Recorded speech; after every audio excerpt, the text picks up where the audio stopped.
like, especially in this community, it's like, I think we're probably all some kind of nerd. Yeah. I think we all have an inner nerd for something. No, but if only everybody could figure out that being the nerd in high school is the one you want to be. Yeah. Welcome to Stout Conversations, where every week we sit down with creative thinkers in the craft beer industry and beyond. Your hosts, Ken and April, live and work in a 24-foot RV, traveling the country in search of great stories around a great beer. Boulder is known for its tight-knit community and collaboration, and Kettle and Spoke Brewery in Boulder is no exception. Sharing space with two other businesses, this nano-brewery is far from nano when it comes to living the dream. So, Kettle and Spoke, how did you guys end up here? This is really a cool, unique little space. You know, we've got a full-on bike shop here, brewery, nano brewery over here, small brewery, and all the bags in the back. Okay. So there's a company called Green Guru Alchemy Goods, and they upcycle like inner tubes, climbing rope. You can see that on the bags now, like how street signs, inner tubes and things. Yeah. And then even cool. And sometimes they get like weird like corduroy like orders from like I don't know if it's Carhartt, but somebody like that would have. There's something wrong with that roll of material. And so they can't use it. So they can't use it, and these guys won't. Okay. Very cool. Yeah. So an upcycling business. Yeah. So literally and a cycling business. Yeah, totally. So these guys all met. So my partner Paul Sink, the guys at Green Guru, went to college together at Virginia Tech. All right. And then they all moved out here. Out here is Boulder, by the way. Yeah, Boulder, Colorado. And then the bike shop, Front Range Cargo, they've known him forever too. So you guys are all separate businesses? Three separate businesses. Sharing a space. Yeah, so... That's very Boulder. Yeah, totally. That's way Boulder. Yeah. I love it.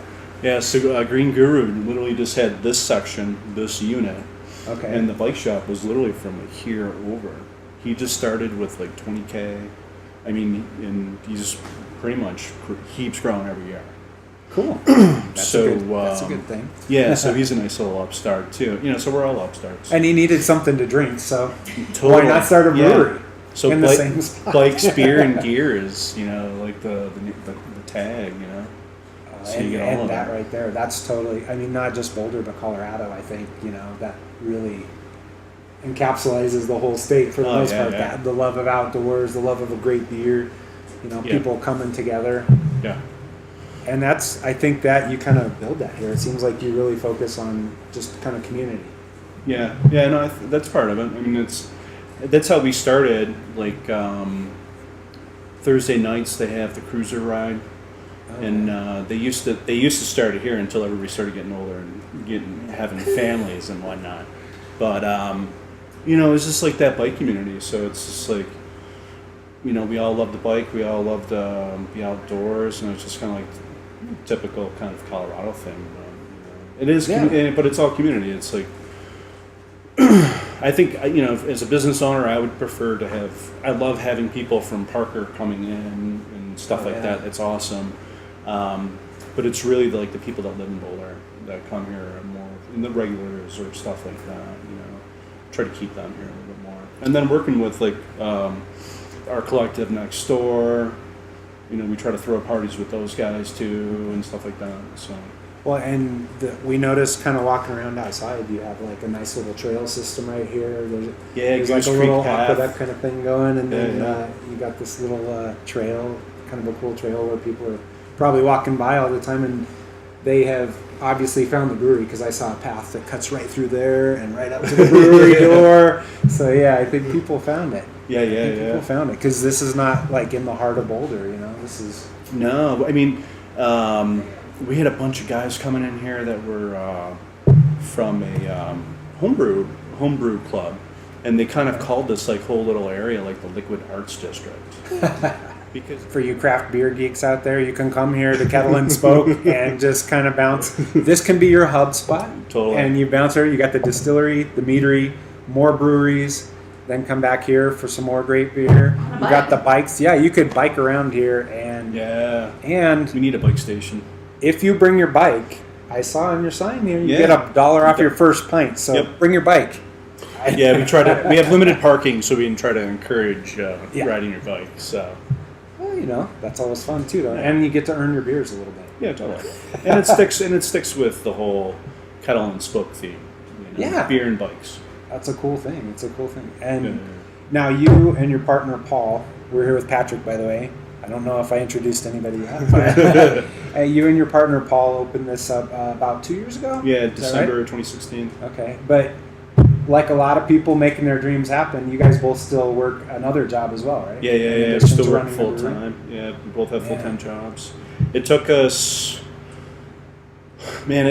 like a whole year to kind of work on this project before we opened up. Was that from like you guys talking about it to it actually opening? Was a year? Yeah, pretty much so. That's actually pretty quick. Though. Yeah. Well, the other brewers out there will know. I know. Well, because we're so small, it kind of works. That's true. That's true. And then we had to conform to space limitations. Mm-hmm. So it wasn't like we were coming into like a full open space. We had like, we have enough room for you guys here, and we have enough room for the brew room over here. So it's not like you're jumping in at the deep end with like a 15 barrel or a 30 barrel system or something. Yeah. We started with less than 1 barrel system. Wow. We've already upgraded. So just taking home brewing to the macro level. That's what I tell people. Which makes you a nano-brewery when it comes to craft breweries. Yeah, no, that's what I tell a lot of people. I mean, we're just really several steps above home brewing. It's like if you had a ton of money, our brew system would be your home brew system.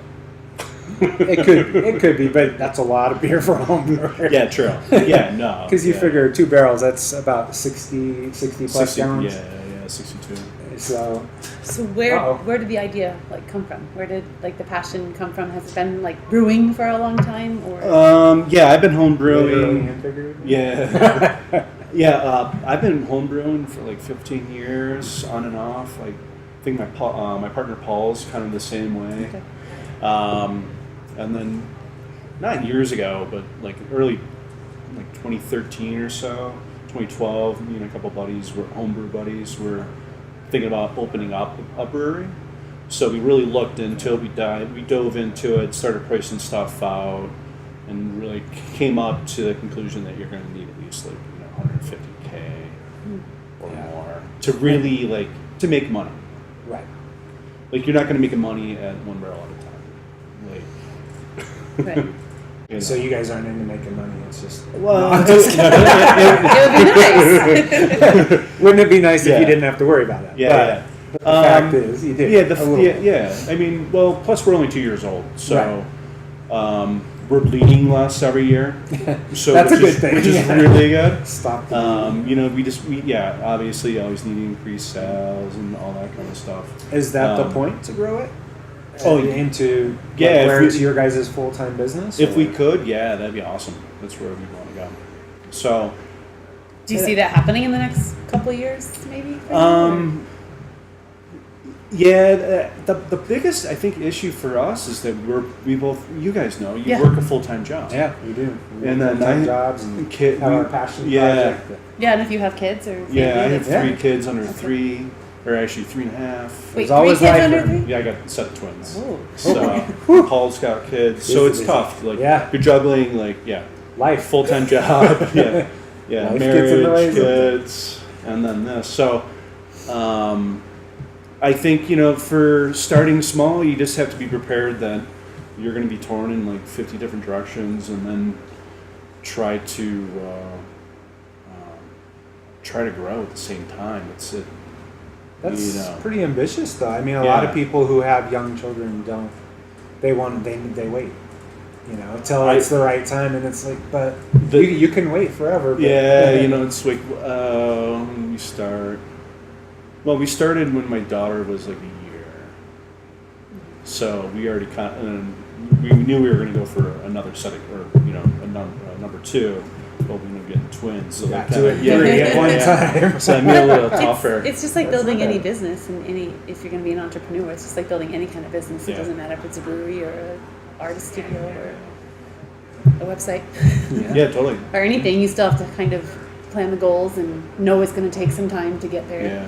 And you're going to bleed for a little You bit. bleed, and then work. just devotion and grit. Yeah. You know, it's like put as much as you can get into it. You know, the more you get it, the more you put into it, the more you get out of it. But if you can try, I mean, I think for us right now, we're just kind of we're growing and we're trying to figure out how to fit more time into it to grow it. Right. And And yeah, that's that pinch point sometimes Yeah. where if you can come in a little bit and be happy working here and there, but to take it to the next step, Yeah. sometimes you gotta figure out how you're gonna get to that Yeah. next Yeah. step. Totally. How So are you gonna create that 25th hour? Yeah, totally. So we're kind of like, if we can keep this, you know, like, you know, in the incubator stage, Uh-huh. and just keep it kind of, you know, slow growth, get our name out there. You know, I think, you know, we make really good beer. Not biased. No, they do. It is very good beer. Our tap list rotates constantly. We run out of, you know, the beer runs out, we put another one on. We'll try to, you know, bring back specific ones, but it won't be like back to back. It'll, you know, be a cycle or two down the road. Right, on a smaller system, you can't go, I've got 8 flagship beers, because you usually have 8, you know, when you're Yeah. doing 6, 8, 10 beers at a time. Plus, we like to brew. And you like We just like to change things up. Well, and you are a young brewery, so that's the point. Is like dial in what you love, you know, the ones you love, but then also play around and Yeah. you know, find those things that you like. Man, I should have been brewing this a while ago. I was like, I love this one. No, That's why totally. you're in brewing, though. You play. It's also kind of why you're in Colorado. You want to play Yeah. outdoors. Yeah, totally. Yeah. That same idea, and then you find the balance, hopefully, to put it all together. Yeah, totally. But yeah, I mean, just right here, you poured us a nice selection of beers here, which, I mean, we've got everything from a sour beer to a New England style IPA, kind of a sort of a Rausch beer, which is a really smoky brown here, so it kind of falls in that category a little bit. An oatmeal brown, an American stout, I think. And the one I drank already? The one she stole, Yeah, wouldn't yeah. let anybody have any. It was the Russian Imperial Stout. But all really good, though. I mean, very nice, consistent, Yeah. you know, consistent flavors and really clean. Yeah. We try. Which, From the get-go, we've had pretty clean beers, nice crisps, fully attenuated. Yeah, and it's just, this is what we like to drink. Nice. Yeah. Yeah, So no. why not brew it? Yeah. Yeah. You know. So you're on your way. I mean, you're here. You're Yeah, here. yeah. You have a brewery and you have a business and you have a family and you already have another job. Is there like a piece of advice that you have learned that you could give to somebody else who wants to do everything? To do everything. One would be just like personally for yourself, just make sure you keep yourself in check. You know, like you don't get too wrapped up into it and stressed out. It's just like you just gotta chug at it and get it done, and it's, you know, it's that grit mentality. It's like, you know, you can do it. You just have to keep driving, and it's gonna get, you know, there may be some low points where you're putting money out and you're not getting money in, but you know that the more you put in, the more you're gonna get out. So what are some of the fun parts? Like, what are some of the things that you think of running your business that, like, it just makes it so much fun for you that you're like, yeah, I'm gonna stay till 1 o'clock in the morning to clean the kettle, or I'm gonna do whatever I gotta do to keep this going. But you know, I'm sure you have things that you do. Yeah. Well, yeah, like today I work my full-time job. I'll come in here, work the tap room until close, and then You get to talk with us, And I talk to you guys, bloggers yeah. and video bloggers. and then I'll go back and I'll just clean and just put stuff together. It's just like It'd be kind of therapy almost. it totally totally is therapy. Yeah. So it's very therapeutic. I just really kind of like doing that, the cleaning, putting stuff together, and just kind. Yeah. It's, you know, it's the roots of like home brewing, where Yeah. you know, it's like you did everything. Like you made your system, you built your kettle, you know, you got the equipment that you really, you know, is close. Like, you know, you take, you know, you try to do everything on the cheap, and build a really good system out of it, and you're proud of it. And that's kind of the same thing here, where you're just like, I love taking valves apart and putting them back together again. I'm like, you are the geeky in the beer geek. Yeah. But you'll find that, like, especially in this community, it's like, I think we're probably all some kind of nerd. Yeah. I think we all have an inner nerd for something. No, but if only everybody could figure out that being the nerd in high school is the one you want to be. Yeah. Exactly. Totally. Be the cool nerd. So I don't know. It's good therapy, especially when you're talking to people. It's nice. It is. It's fun, and you meet people, like you said, home brewers and things, or probably, I'm sure you have other. There's so many brewers in Colorado. I'm sure every now and again somebody comes by and you find, maybe you know them, maybe you don't, but they come by, you find out they're from another brewery. And, we get a lot of that. And then 5 hours later. It's crazy. Like I went to like years later. I've been to like all the breweries I go to. I never tell them I'm an owner. Yeah. Because I'm just like, I'm just a nano-brewer. Like I never. Yeah, but you are. I know, but they do. No, I know, but it's just like I don't know. For some reason, it's just like. And most brewers started in the same place. They were home brewers, Almost every single brewer out there is a home brewer. We're home brewers. Yeah. And we love it.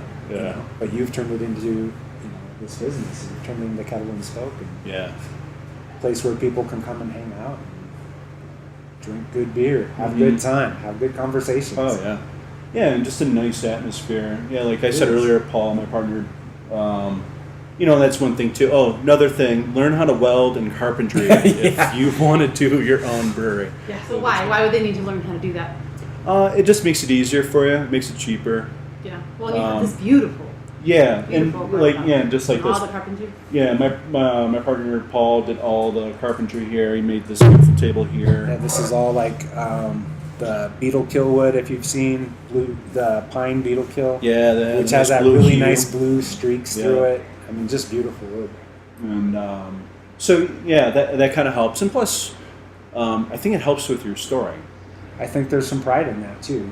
Yeah. And especially it's your own business, and then that you've built it up, that comes through in you, and then in the way you present yourself to your customers. I mean, really, if you think about it, it's our beer is the same as the furniture here.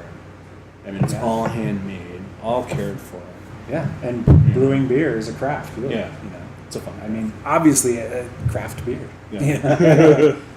Well, one thing that we always like to talk about as we meet people, our brand is living a stout life, and we always like to say, that's more than just good craft beer. Although we've had a lot of good craft beer, and it's sitting right here, but it's also a little bit about life in general, like living a stout life, doing something you enjoy. Making the most of this trip around the planet, So, but we like to say to you, Patrick, Kettle and Spoke, what to you is living a stout life? I don't know. I'm kind of loving life right now. Yeah. I mean, it's just. I mean, I'm torn apart. I was up for 2 hours in the middle of the night dealing with the twins. Your dog tired all the time, but it's. I think just the amount of because you're constantly putting the time in. I think it's very rewarding. And it's the start of the dream. Yeah, and I mean, like, I want to retire being a brewer, working the brewery. I'll if this is still going on for us, I'll probably be here until about 70, 75 doing something. I might be just mopping the floor for all I know. Well, with that, I'm going to bring our off-camera talent back in the picture. Yeah. Oh, did I miss something? No, I wanted to say one thing though too. But like, so many people put forth all the effort that you're doing into something that they are having no fun doing.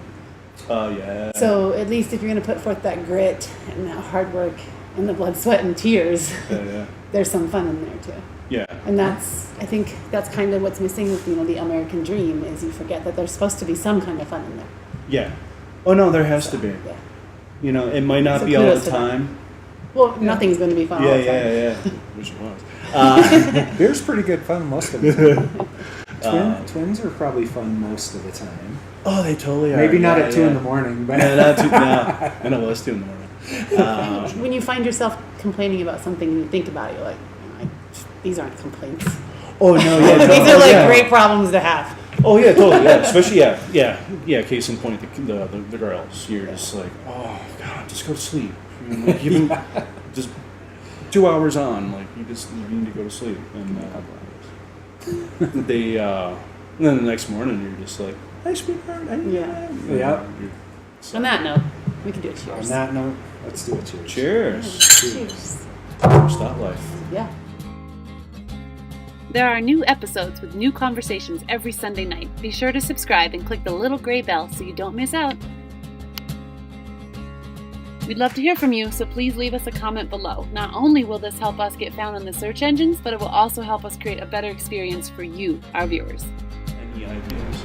So how did Wait. Kettle and Spoke? Huh? Oh, sorry, I missed you. You messed me up. I was Where are we? segueing right there. Oh yeah. Jumped right in on my stuff, man. That's That's the best thing about being on site. And I'm like a I can say hi. Totally say hi. Well, I still do.